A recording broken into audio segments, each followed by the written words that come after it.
उस आत्मा ने राशि को शुरुआत में बहुत डराया। कभी वो राशि के पीछे आ जाती तो कभी आगे। वो अजीबोगरीब आवाज़ निकालकर राशि को डराती थी। वहाँ के सभी लोगों से कहा कि पहाड़ी पर डरने वाली कोई बात नहीं है। वो आत्मा किसी को कोई भी नुकसान नहीं पहुँचाएगी। आज की कहानी पिता की आत्मा। राशि त्रिवेदी भूतों पर रिसर्च करने वाली एक पैरानॉर्मल एक्सपर्ट है और वो पहाड़ों की वादियों में घूमने के लिए आई थी।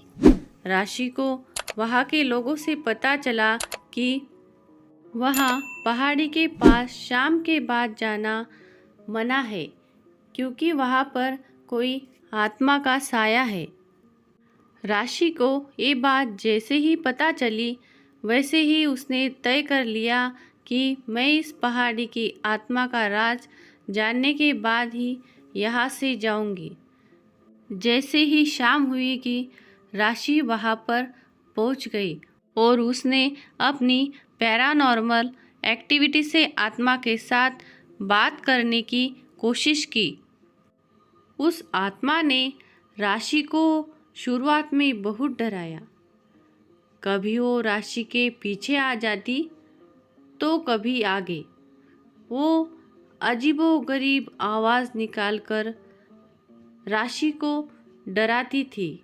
आखिर राशि ने अपने पैरानॉर्मल एक्टिविटीज से उस आत्मा पर नियंत्रण पा लिया और उसके बाद उसने आत्मा से बात करने की कोशिश की। आत्मा से बात करने के बाद राशि को जो पता चला उससे राशि की आंखों में आंसू आ गए। ये आत्मा एक पिता की थी, एक ऐसे पिता की जो कब से अपने बेटे का शहर से आने का इंतज़ार कर रहे थे। इस पिता ने अपनी पत्नी के गुजर जाने के बाद बेटे को अकेले संभाला था। पिता ने बेटे को कभी भी माँ की कमी महसूस नहीं होने दी थी। इसी पहाड़ी वादियों में बेटे ने अपना बचपन बिताया था।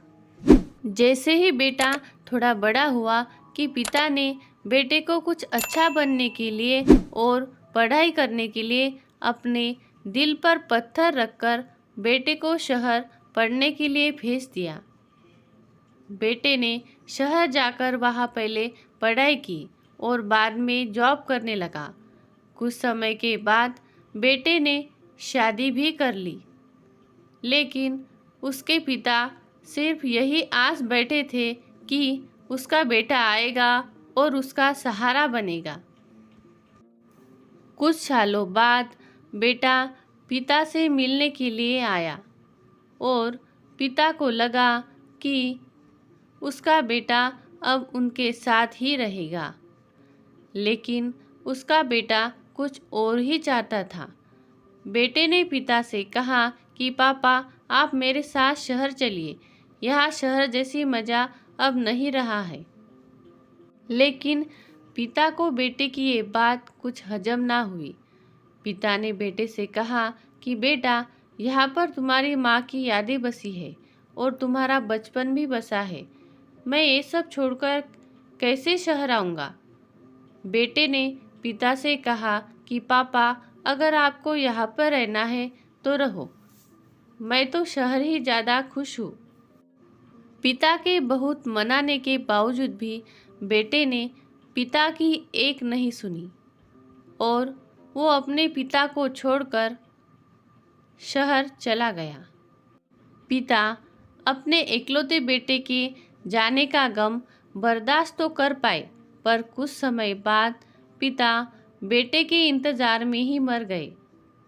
आज भी उस पिता की आत्मा अपने बेटे के इंतज़ार में उन पहाड़ी वादियों में भटकती है। राशि त्रिवेदी का दिल ये सब जानने के बाद भर आया और वो वहाँ से बाहर निकल गई। राशि ने बाहर निकलकर वहाँ के सभी लोगों से कहा कि पहाड़ी पर डरने वाली कोई बात नहीं है। वो आत्मा किसी को कोई भी नुकसान नहीं पहुंचाएगी। इसके बाद राशि सारा दिन ये सोचती रहती है कि क्यों एक औलाद माँ बाप को ऐसे छोड़ देती है और माँ बाप मरकर भी अपनी औलाद को छोड़ नहीं पाते हैं। दोस्तों, मुझे आशा है कि यह कहानी आपको पसंद आई होगी और इससे जीवन में नई सीख मिली होगी। कहानी पर आपकी राय कमेंट बॉक्स में जरूर दें और पसंद आई हो तो लाइक, सब्सक्राइब और शेयर करना ना भूलें। बेल आइकन वाला बटन भी दबाएं ताकि आपको नई कहानियों की नोटिफिकेशन मिलती रहे। धन्यवाद।